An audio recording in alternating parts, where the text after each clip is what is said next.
So, your physical health and your mental health are definitely interlinked. You cannot be healthy at any level if you're not healthy at every level. Conserving our mental health is a process involving both physical and psychological approaches, and we cannot overlook the connection between body and mind. More so during this worldwide pandemic, where the hygiene of both are of utmost importance. Today, we need to have our immunity as strong as it could be so that we are among those 80% of the people who stay asymptomatic or don't need medical intervention if they do contract coronavirus. So, when you eat right at the physical level, you are producing the right enzymes, the right hormones, the right neurotransmitters. So, you will think right, and it will positively benefit your mental health. When you have a headache, you're not able to concentrate. When you are in pain of any kind, physical pain, you're not able to focus, or you feel angry, or you react in a negative form. That's because your physical pain is causing a mental distress. So for example, if I have cholesterol or high BP or hypertension, even diabetes, it can cause different varied mental health issues as well. It can cause anxiety and stress, or it can be vice versa, whereas I have been facing immense amount of stress at work, and that has caused my cholesterol levels to rise or created hypertension. A lot of people who have suffered from anxiety complain about physical symptoms like sweating, like feeling thirsty all the time, or like feeling like their heart is palpitating really quickly. These are all physical symptoms of a mental condition. Mental health is a balancing act between the mind and the body, where on one hand, isolation and social distancing has triggered massive amounts of stress. On the other, our dramatically changed lifestyle has disrupted the balance of our physical body, starting with our eating and sleeping habits. Structure is most important, guys. We have to stick to a routine. The more we're going to throw routine out of the window, the more we are going to emotionally get drained. And that completely messes our body's circadian rhythm. What is the circadian rhythm? It is your internal body clock, which repeats itself every 24 hours, and it is dependent on the sleep-wake cycle or the light and dark cycle. Studies have shown that it affects your memory, it affects your cognitive skills, it affects your daytime energy, it affects your performance during the day, and slowly it changes the way you are dealing with your life. Sleep is one very important factor for immunity, because the wear and tear, repair, removal of dead cells, growth of new cells only happens when you're sleeping. It doesn't have to be exactly I wake up at 8 o'clock and I sleep at 12 o'clock or any of that, but it can be a rough 2-hour window that you give yourself.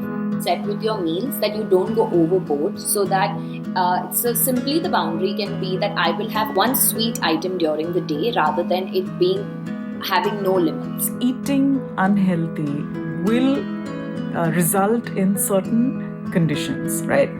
And you'll wonder why you're facing those conditions. You may not connect it to your food and your lifestyle, but you'll definitely have conditions like acne, hair fall, poor skin, poor digestion, mood swings, water retention, bloat, digestive problems, all of this.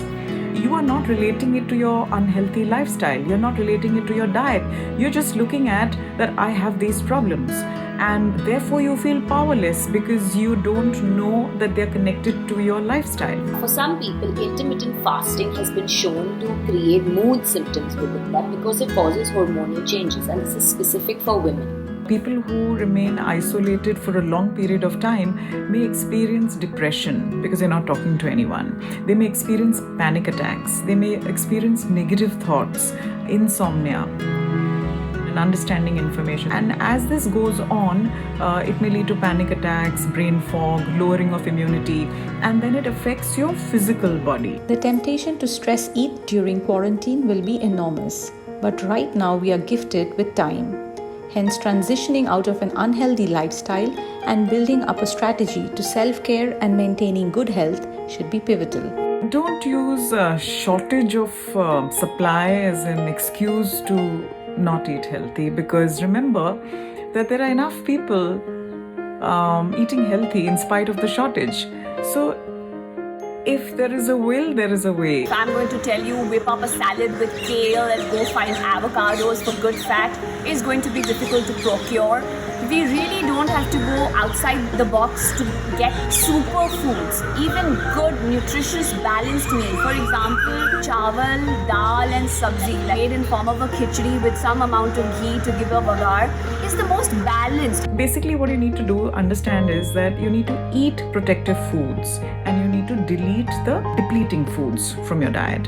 So what are protective foods? Protective foods are like fresh vegetables, fresh fruits, dry fruits. So eat more of freshly cooked vegetables. Increase the quantity of freshly cooked vegetables. Make sure that you're eating protein for every meal.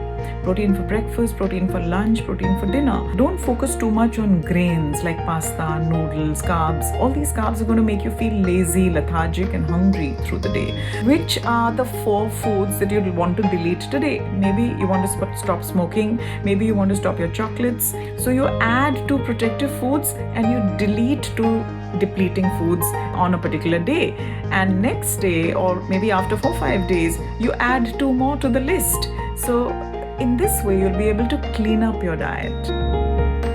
Use technology to remind you to eat small meals every 2 hours so that your blood sugar levels are more balanced.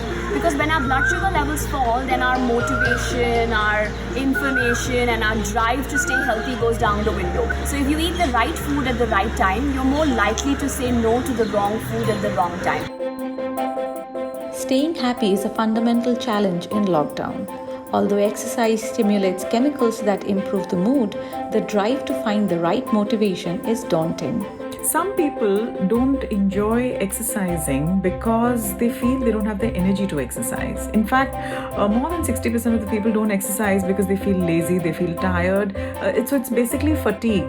It's because of that they're not exercising. So I would recommend that they take some supplements like B vitamins, like a multivitamin. The more you exercise, the better you sleep.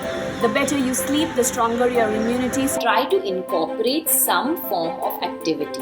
That activity does not have to have a name of any kind. It can be simply walking in your house for 15 minutes. It can be doing some household chore for 15 minutes. It can be simply sitting where you are but stretching in that spot for 15 minutes. Put on the music of your choice, lock yourself in your room and just dance. That itself is an aerobic form of exercise. Skipping is another thing, you can just have fun skipping to a certain beat. All of these things, like mentioned, do release endorphins. It is the happy hormone of the body. It makes you feel good, it makes you feel happy instantly. The more vigilant you are in protecting yourself, in caring for yourself, the higher or the better are your chances of surviving this pandemic. This pandemic has adversely affected the psychological well-being of people across the globe. So begin taking care of yourself today, because it's only when you're healthy that life is truly beautiful.